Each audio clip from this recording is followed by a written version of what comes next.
வணக்கம்.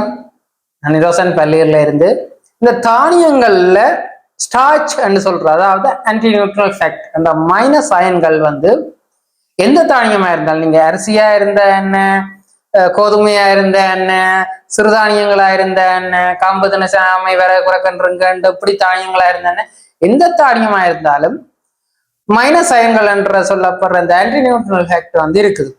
இல்லாம பண்றதுக்கு சில வழிகள் இருக்கு. கொண்டு வறுக்கிறது, ஊற விடுறது, புளிக்க விடுறது, மற்றது முளகட்ட பண்றது, இந்த வழிகள் இருக்கு. இப்ப இந்த சிறுதானியங்கள் எடுத்து கொண்டு வந்தா, சிறுதானியங்கள் எல்லாமே புரோட்டீன், ஃபைபர் கூடுதலாக இருக்கிறது. அதனாலதான் அதை நீரிழிவு நோயாளிகளுக்கு ஏற்றது, சின்ன பிள்ளைகளுக்கு ஏற்றது, மற்றது நோய்வாய்ப்பட்ட ஆட்கள், கர்ப்பிணி பெண்கள், தாய்மார்கள் எல்லாருக்கும் ஏற்றதுன்னு நாங்க சொல்றோம்.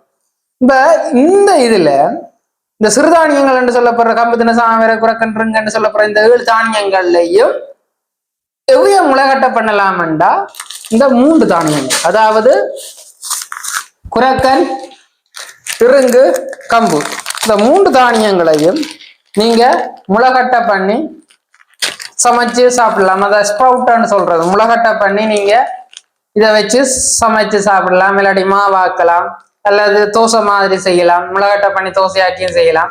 இப்படியான வேண்டிய அளவு முளைகட்ட கூடிய ஆக்கள் இந்த 3 தானியங்கள். நன்றி.